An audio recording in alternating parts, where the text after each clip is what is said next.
बेटे की पत्नी आ जाए तो मां बेटे के रिश्ते खत्म होकर के दोस्ती का रिश्ता प्रारंभ हो जाना चाहिए। मान्यवर ध्यान रखिए, आपसे मेरा निवेदन है, आपसे मेरा आग्रह है, जब घर में बहू आ जाए तो बेटे से बेटे का रिश्ता नहीं, दोस्ती का रिश्ता प्रारंभ कर दीजिए। मान्यवर आपसे निवेदन है, जब आपके बच्चे बड़े होने लगे तो ध्यान रखना रिश्तों में भी विस्तार होना चाहिए। लेकिन दुख इस बात का है, हम बाप की नजरों में बेटा हमेशा बच्चा ही रहता है, वो कभी दोस्त नहीं बन पाता, इसलिए बाप बेटों में तनातनी चला करती है। ध्यान रखना, प्रथम तीर्थंकर ऋषभदेव भगवान जैनों के प्रथम तीर्थंकर हुए, अरबों वर्षों पहले तीर्थंकर हुए। ऋषभदेव जवान हो गए, नाभिराय वृद्ध हो रहे हैं, ऋषभदेव यौवन अवस्था को प्राप्त हो रहे हैं, नाभिराय वृद्ध अवस्था को प्राप्त हो रहे हैं। एक दिन नाभिराय ने ऋषभदेव से कहा, एक दिन नाभिराय ने सोचा ऋषभदेव बड़े हो गए हैं, ऋषभदेव की आयु बड़ी हो गई है, ऋषभदेव अब बच्चे नहीं बचे हैं, ऋषभदेव के युवा पुरुष बनकर के खड़े हो गए हैं। मालूम है उनके घर के संबोधन,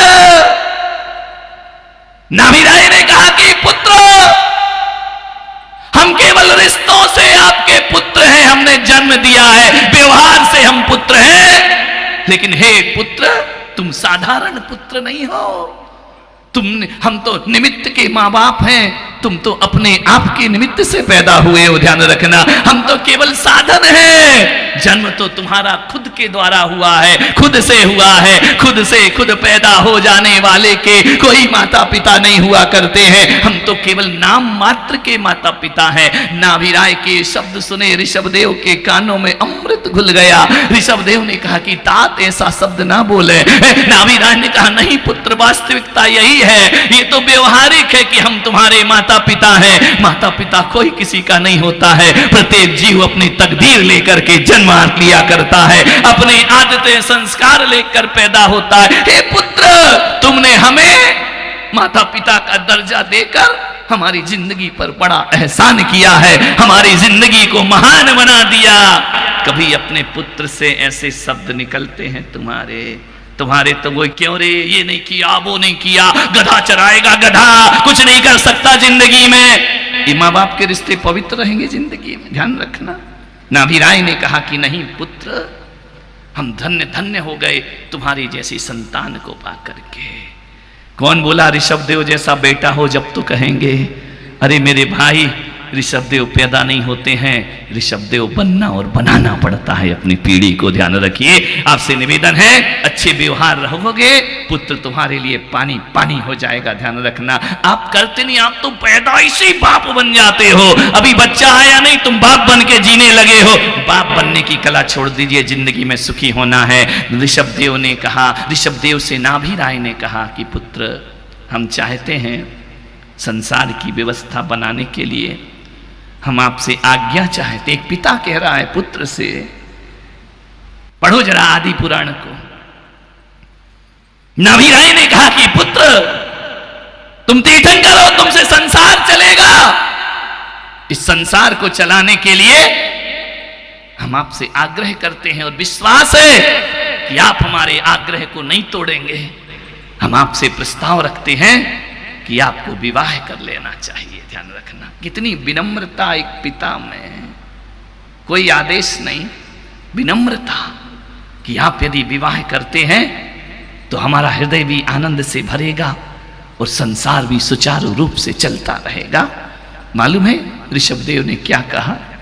कुछ नहीं, एक शब्द भी नहीं बोले, नजरें झुकाई पिता के सामने, मुस्कुरा दिए और विवाह की सिर हिलाकर स्वीकृति प्रदान कर दिया करते हैं। ध्यान रखना, धन्य है ऐसे पिता और धन्य है ऐसे पुत्र अपने जीवन में।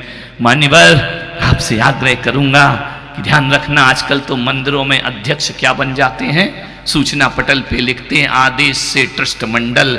एक बात याद रखना, समाज में आदेश नहीं, निवेदन चला करते हैं। ध्यान रखिए, ये समाज है, तुम्हारे परिवार नहीं है, ये कोई राजतंत्र नहीं है। यहाँ तो नरेंद्र मोदी भी यदि आएंगे तो आदेश नहीं कर सकते हैं। वह भी जब जनता के बीच जाते हैं ना, तो हाथ जोड़कर जनता का अभिवादन किया करते हैं। ध्यान रखना, आदेश की भाषा एक कोई कानून नहीं है, यहाँ तो निवेदन की भाषा चला करती है। अध्यक्ष निवेदन किया करता है, आदेश नहीं किया करता है कि मैं तुम्हें आदेश दे रहा रहा हूं। आदेश देने वाले आप होते कौन है, ध्यान रखना। आपको हमने चुन के भेजा है, आप कौन आदेश देंगे?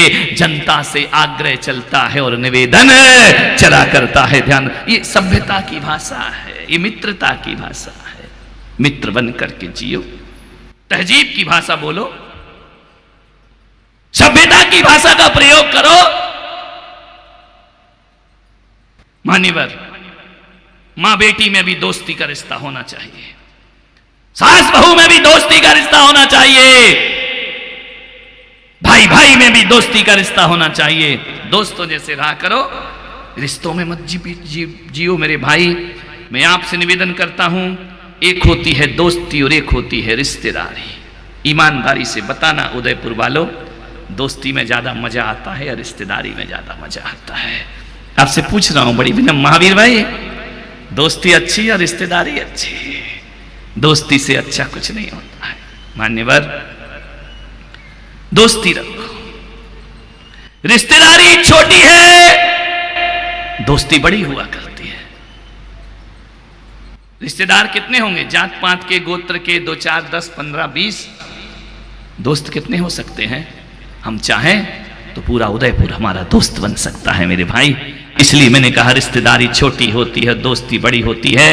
दोस्ती स्वतंत्र है, रिश्तेदारी में बहुत पाबंदियां हैं, रिश्तेदारी में परतंत्रता है। रिश्तेदारी को ध्यान रखना, आपसे निवेदन कर रहा हूं। दोस्ती सुकून देती है, रिश्तेदारी निभाना पड़ती है। हकीकत बताओ, एक दोस्त घर में आए तो तुम्हारे जीवन में आनंद आता है, और एक कोई खड़ूस सा कमर सांप घर में आ जाए तो माथा फोड़ी हो जाया करती है। कितना भी खिलाओ, कितना भी पिलाओ, कितना भी अच्छा बनाओ, टीका करो, पैसा दो, उसके बाद भी कमर सांप का मुंह बना तो बना ही रहता है। तुम्हारे पूछा नहीं, हमें सम्मान नहीं किया, तेरे माँ बाप ने हमारी इज्जत नहीं की। ये सब डायलॉग बाजी, ये साल फालतू की बातें दोस्तों के जीवन में नहीं हुआ करती हैं। मान्यवर, रिश्तेदारी जात पात देखती है, लेकिन दोस्ती जात पात से ऊपर हुआ करती है मेरे भाई। यदि बाजू में जैन बैठा है, ब्राह्मण बैठा है, वैष्णव बैठा है, एक मुसलमान भी बैठा है, तो कोई परहेज नहीं हुआ करता है। ये दोस्ती का रिश्ता हुआ करता है। मान्यवर, आपसे मेरा निवेदन है, दोस्ती में आनंद है और रिश्तेदारी में बड़ी औपचारिकताएं हैं, बड़ी औपचारिकताएं हैं। लड़की वाला बेचारा कर कर के थक जाता है, फिर भी लड़की की ससुराल से कभी प्रशंसा प्राप्त नहीं हुआ करती है। कितना भी कर लो, रिश्तेदारी बड़ी बोर है। मैं घर में था, मैंने देखा यार रिश्तेदारी में तो बड़े लफड़े हैं यार। मर जाओ कर करके लास्ट में रिजल्ट 0। अरे मैंने कहा आग लगाओ रिश्तेदारी में, चलो छोड़ते हैं रिश्तेदारियों को और सारी दुनिया को अपना दोस्त बनाने का हम प्रयास करते हैं। सारी दुनिया अपनी दोस्त बन जाए। मैं अपने शिष्यों को कभी शिष्य नहीं समझता, मैं अपने भक्तों को कभी भक्त नहीं समझता हूं। दोस्तों जैसे रहा करता हूं, हंसता हूं, मुस्कुराता हूं।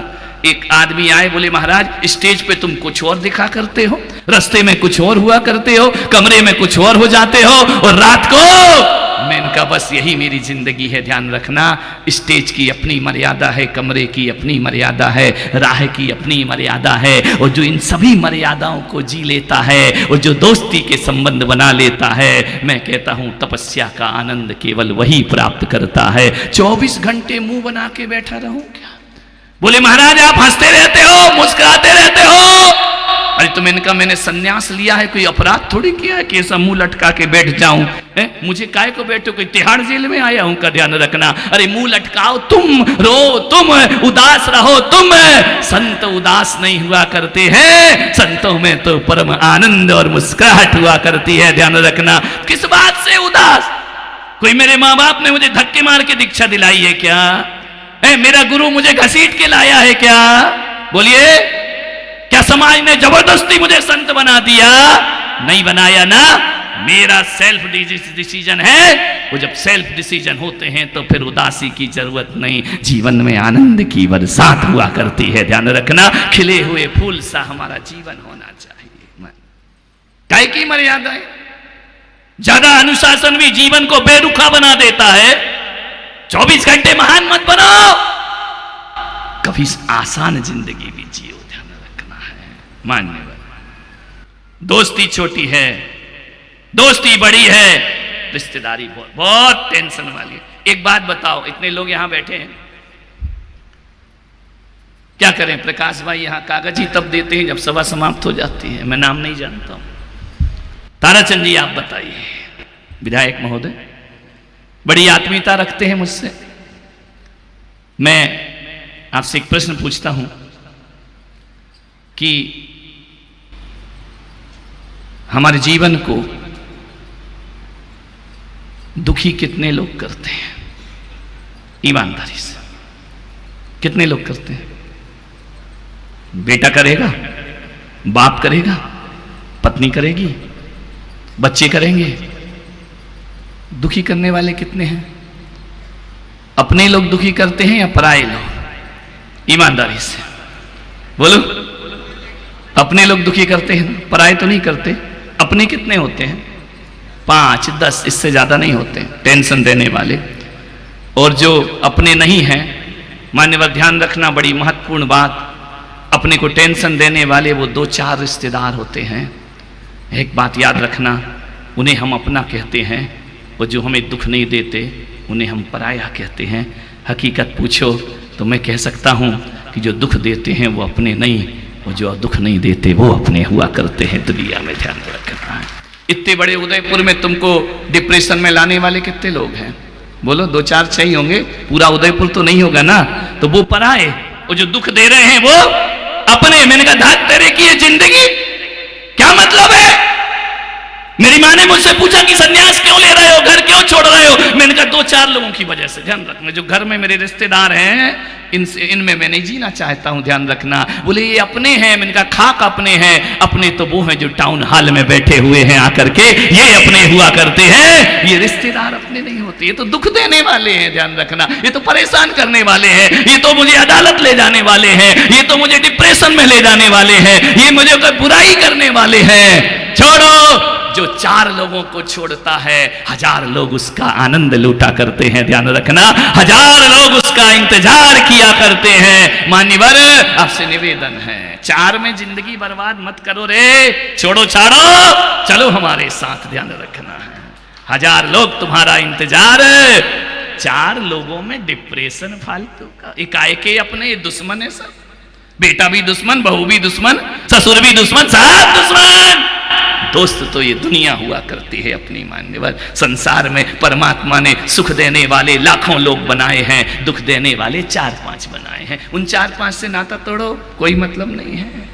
दुनिया में सबसे बड़ी दोस्ती, दोस्त मगर सही होना चाहिए। लोग कहते हैं कि आज की दुनिया में वफादार दोस्त नहीं मिलता। एक आदमी मेरे पास आया, बोले महाराज ईमानदार दोस्त कहां मिलेगा? मैंने कहा कहीं नहीं। बोले उदयपुर में? मैंने कहा बिल्कुल नहीं, सब बेईमान। तो बोले कहां मिलेगा? बंबई में। मैंने कहा वहां तो और महा बेईमान बैठे हैं। तो बोले दिल्ली चला जाओ।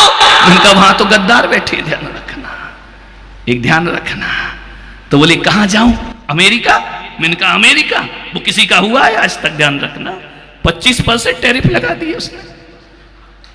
वो कौन का होगा? ध्यान रखना। हमें भी लड़ाता है, पाकिस्तान को भी लड़ाता है, हथियार दोनों को बेचा करता है, और हम उसके कहने में आपस में लड़ा मरा करते हैं। ध्यान रखिए, उससे क्या विश्वास करना अमेरिका से? ध्यान रखना।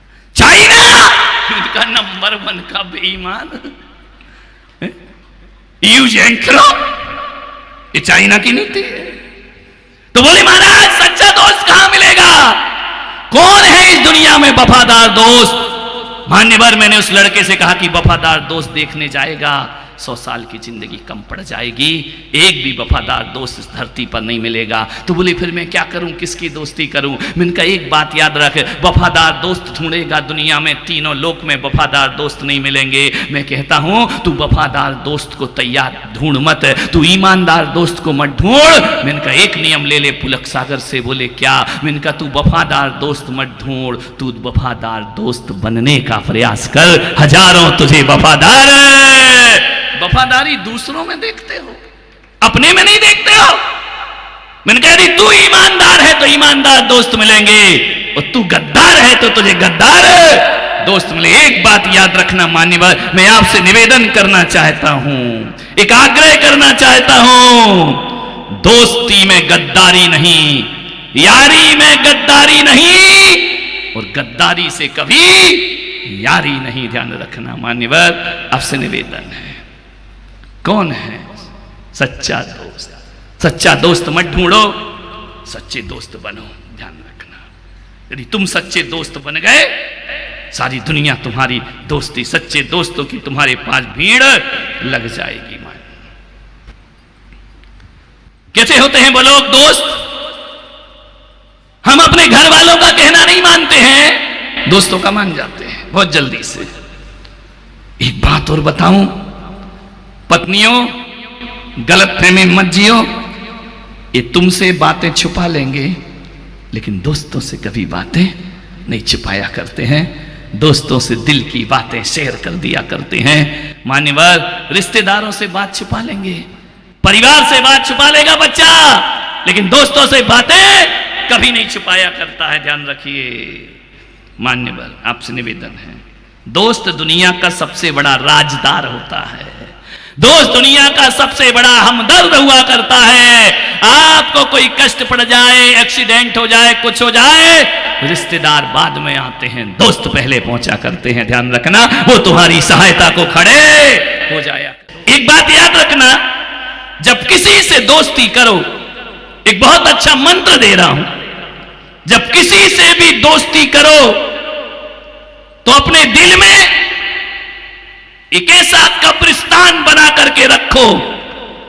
जब किसी से भी दोस्ती करो तो अपने दिल में एक ऐसा कब्रिस्तान बनाकर रखो जहां दोस्त की गलतियों को तुम दफना सको, ध्यान रखना, उसकी कमियों को दफना सको, तो दोस्ती दोस्ती रहा करती है। दोस्तों की कमियां मत देखो मेरे भाई, दोस्तों में दोस्ती देखने, गलतियां तो आदमी माटी का पुतला है, आदमी पुतला है, जिंदा है, ध्यान रखना। ये दोस्तों के ध्यान रखना, आपसे निवेदन है, गलतियां तो इंसान से ही होती है, गलतियां होंगी दोस्ती में भी, कभी कभी ऐसे शब्द हो जाएंगे दिल को चोट कर जाएंगे, अरे उस शब्द को दफना दो किसी कब्रिस्तान में जाकर, उस बात को दफन कर दो किसी कब्रिस्तान में जाकर, आग लगा दो ऐसी बातों को जो दोस्त को दोस्त से जुदा करते हो। मेरे भाई ध्यान रखिए, आपसे निवेदन है मेरा, दोस्ती कैसी हो?